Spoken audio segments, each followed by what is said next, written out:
তাই বাজেট আলোচনাকালে অধিবেশন কক্ষে উপস্থিত থাকার প্রয়োজন বোধ করেন না। আমরা 1972-75 পর্যন্ত অধিবেশনে অর্থমন্ত্রী প্রয়াত তাজউদ্দিনকে দেখেছি প্রতিজন সদস্যের বক্তৃতা শুনতেন এবং বিশেষ বিষয় টুকে নিতেন।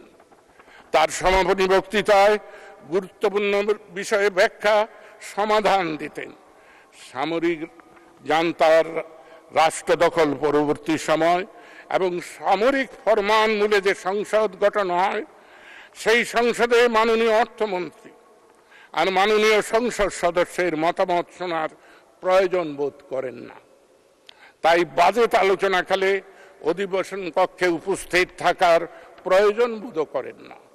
পূর্ব সিদ্ধান্ত মতোই সংসদ নেতার অনুমতিতে তিনি বাজেট পাশের প্রস্তাব করবেন এবং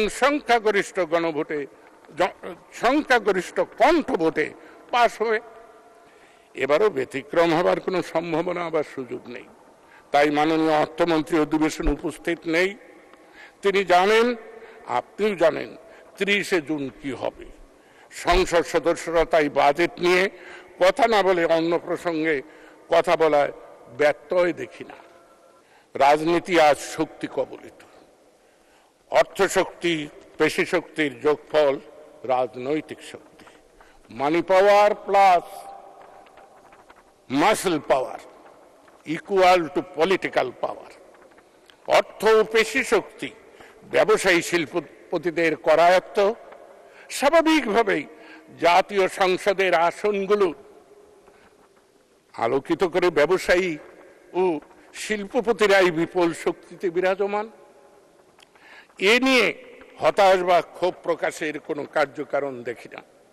আমাদের সমাজ দৃষ্টিকটু রকম সাম্যের অনুপস্থিতি এবং প্রকট রূপে অসাম্যের উপস্থিতি লক্ষ্য করা যায়। মানুষ ভারবাহী পশু নয়, কিন্তু মুষ্টিমেয় ভোগবাদী ক্ষমতার অধিকারী মানুষকে পশুর অধমস্তরে নামিয়ে দেয়। সামাজিক সংঘাত সংঘর্ষ অস্থির শ্রেণীদ্বন্দ্ব নিরসনে ক্ষমতাবানদের সুবুদ্ধি ও সুবিবেচনায় পরিস্থিতিকে ইতিবাচক পথে প্রবাহিত হতে পারে।